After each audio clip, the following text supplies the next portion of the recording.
In recent years, the Church of Jesus Christ of Latter-day Saints has been going through consistent changes in the way it presents itself to the public.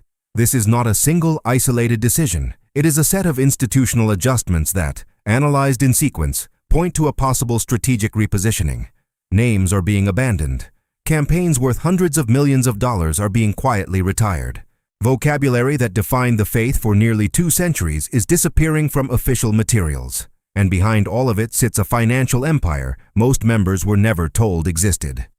The central question this investigation will answer is simple.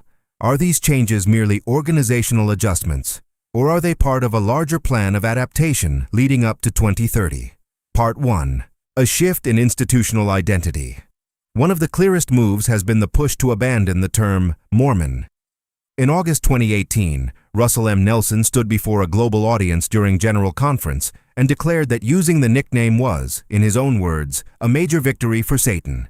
The statement stunned even lifelong members. For generations, the word Mormon had been embraced, marketed, and defended by the institution itself. Suddenly, it was framed as something the adversary had won. The reversal was not symbolic. It was operational. Previous campaigns were discontinued, including the I'm a Mormon initiative, a global advertising effort that had placed members on billboards in Times Square, on the sides of London buses, and in print campaigns across dozens of countries. Internal estimates placed the cost of that campaign north of $100 million. Just 7 years after its launch, it was dead. The Mormon Tabernacle Choir, a brand recognized in concert halls worldwide for over a century, was renamed the Tabernacle Choir at Temple Square. The full name of the church began to be reinforced officially across all public materials. Style guides were rewritten. Internal communications were updated. Missionaries were instructed to correct anyone who used the old term. From an institutional standpoint, this suggests 3 things: brand control, reduction of negative historical associations, and an attempt to align with mainstream Christianity. This kind of change does not happen without long-term planning. And no institution spends 9 figures promoting a name, only to declare that same name a victory for the adversary, unless the repositioning was already underway behind closed doors. A historical pattern of adjustments. The church has undergone restructuring before. In 1890, facing federal pressure, the seizure of temples, and the imminent dissolution of its legal standing, the manifesto suspended the practice of polygamy. The decision was framed as revelation. Historians who have examined the period describe it as a survival decision made under unbearable external pressure. In 1978, after decades of civil rights pressure and mounting international embarrassment, the priesthood ban on black members was lifted. Once again, framed as revelation. Once again, arriving only after the cost of holding the previous position became unsustainable. In November 2015, the church introduced a policy that labeled children of same-sex couples as apostates and barred them from baptism until adulthood. The backlash was immediate and severe. Less than 4 years later, the policy was quietly reversed.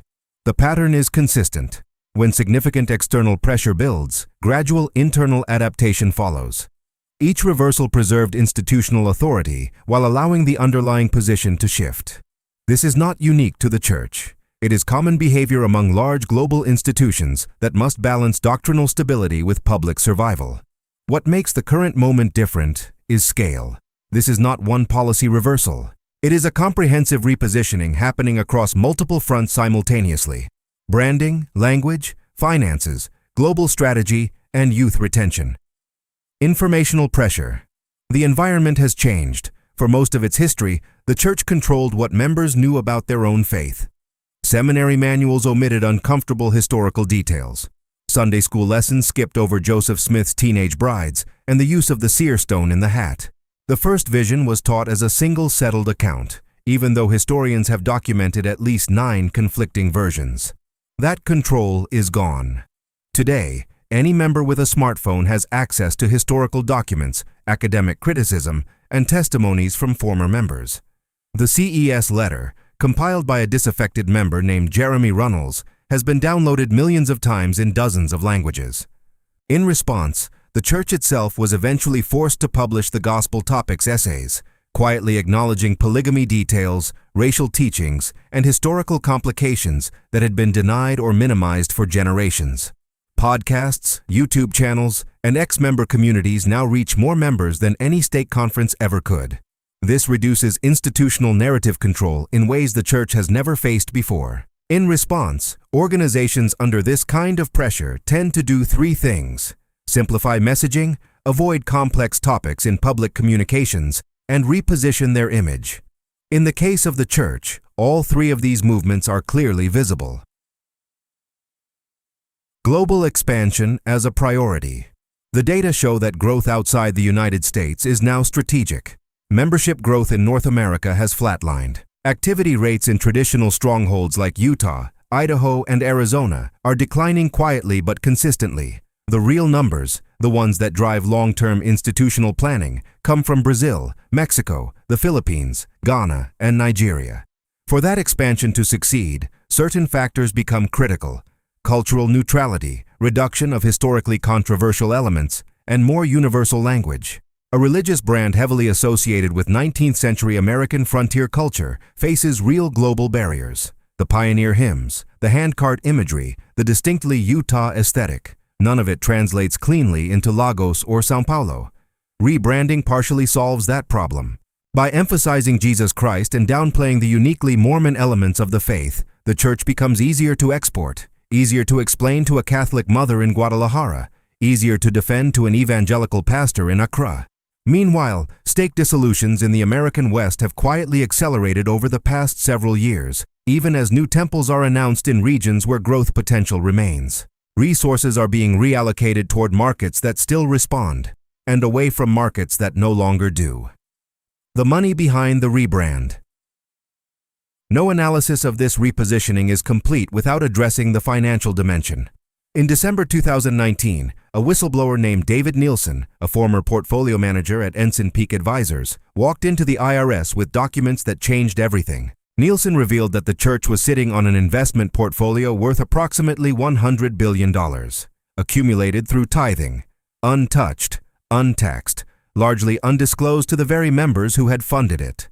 In February 2023, the Securities and Exchange Commission fined the church $5 million for using 13 shell companies to obscure the size of that portfolio from the public.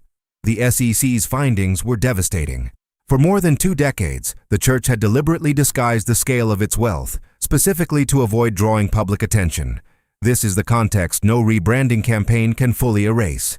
An institution that asks members for 10% of their income while sitting on one of the largest private investment portfolios on earth has a public relations problem that softened language alone cannot solve.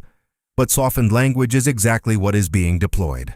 Because when the money can no longer be hidden, the next best option is to change the conversation. A gradual shift in public emphasis can be observed. Listen carefully to recent General Conference talks and compare them to talks from the 1980s and 1990s. The distinctive vocabulary of Mormonism, celestial kingdom, exaltation, eternal progression, the pre-existence, becoming gods, appears less and less frequently in public-facing materials. What replaces it is language that could come from any mainstream Christian pulpit: grace, Jesus, salvation, faith in Christ. The doctrine has not officially changed. Temple ceremonies still teach what they have always taught behind closed doors. The internal theology remains intact, but the external presentation has been carefully rewritten to reduce friction with traditional Christianity, the very tradition that for decades dismissed the LDS Church as a cult. It is a quiet campaign for mainstream legitimacy. And for a growing segment of outside observers, it appears to be working. Perception, on a global scale, is a strategic asset, and the church's leadership clearly understands that. Retention of young members. Another critical point is retention. Indirect indicators show an increase in young members walking away, greater internal questioning, and unprecedented exposure to alternative viewpoints. Returned missionaries who served faithfully are leaving within 2 years of coming home. BYU graduates are quietly stepping away. Entire families who once filled the front pews are now absent from sacrament meeting. Bishops in some regions report ward activity rates that would have been unthinkable a generation ago. In response, institutions typically react by reformulating language, adjusting approach, and reducing cultural friction. 2-hour Sunday meetings replace the traditional 3-hour block. Dress standards for missionaries have been relaxed. The tone on social issues has softened considerably. Youth materials have been rewritten to feel less rigid, less demanding, less peculiar. These are not theological revelations. They are retention tactics, the same tactics any struggling institution deploys when it realizes its members are walking out the door faster than new ones are walking in. And they are fully consistent with everything else being observed across the organization. Is there a 2030 vision? There is no public confirmation of a plan bearing that name, no leaked memo, no apostle announcing a 5-year strategy from the pulpit. But the convergence of factors suggests a clear direction: consolidation of a global brand, more accessible communication, lower external cultural resistance, sustained long-term growth in markets that still respond. Shell companies hiding $100 billion. Temples announced faster than wards can be staffed. A coordinated name change executed across every level of the organization. Vocabulary disappearing from the pulpit. Retention tactics replacing theological certainty. In practice, this functions as a strategic vision, even without being officially declared. And every member sitting in every chapel on Sunday is living through it in real time, most of them without realizing what they are witnessing. The data do not point to a sudden change. They point to a continuous process, coordinated, methodical, and aligned with common patterns of large-scale institutional adaptation. The final question is not whether the church is changing. That is evident to anyone paying attention. The real question is whether these changes are superficial, purely a matter of communication and branding, or whether they indicate a deeper transformation in how the institution positions itself in the world leading up to 2030. Will the church that emerges on the other side of this decade still be recognizable to the members who grew up singing the pioneer hymns? Or will it have quietly become something else entirely? A smoother, safer, more globally marketable version of a faith that once prided itself on being peculiar? The answer is being written right now, and the people writing it are counting on members not to notice until the process is already complete. If this investigation gave you something to think about, subscribe to the channel and turn on notifications. We publish new investigative reports on the LDS Church every week, the stories leadership would rather you not hear. Leave a comment below with your thoughts on where this is heading, and share this video with someone who deserves to know what is really happening behind the curtain.